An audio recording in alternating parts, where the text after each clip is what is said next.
Hello, everyone.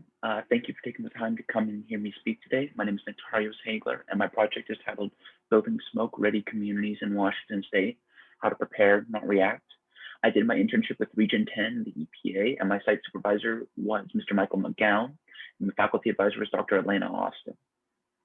All right, to begin, simply put, wildfire smoke impacts human health negatively. The particles of sizes PM 2.5 and PM10, their inhalation leads to several different human health conditions, including heart disease, asthma, stroke, chest pain, and headaches.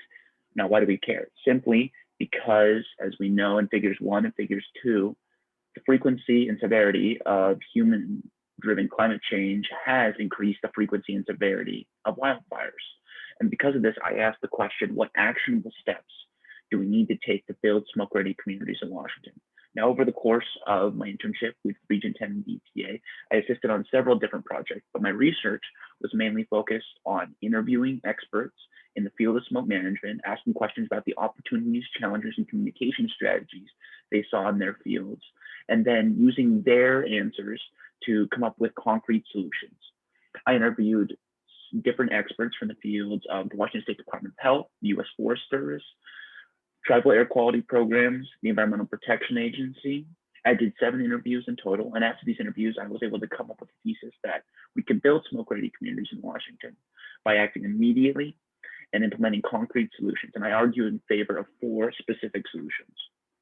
The first being immediately expanding the funding for air quality programs to support the implementation of solutions by staff. The second is emphasizing cooperation between different air quality programs, federal, state, and tribal, in order to harmonize messaging, facilitate data collection, and shared research.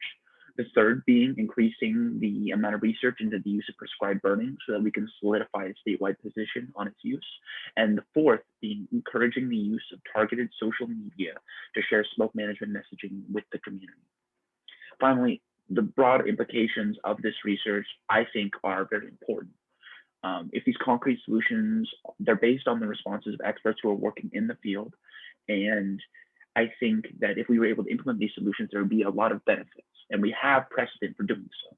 First, minority, low-income communities and high-risk populations, such as the children that you see in figure 3 that were evacuated after fires in 2019, will be the first to benefit. These communities are the most at risk and are hit the hardest during smoke events similar to the ones that we saw during the summer of 2020 and 2019.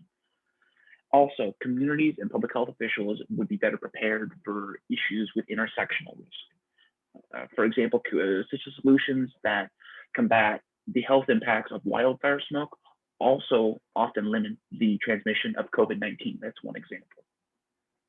And finally, we have precedent and we know that we can positively impact the amount of pollution in our air. For example, in California, specifically Los Angeles County, has decreased the amount of human-made pollution in their atmosphere dramatically since the 1970s, and it's been a great success. We just have to take the actionable steps. Finally, to conclude, I want to acknowledge the people who made this project possible. Firstly, my site supervisor, Michael McGowan, and my faculty advisor, Dr. Elena Austin, they made the recommendations about who to interview, and set me up with so many opportunities. So I can't say thank you enough to them.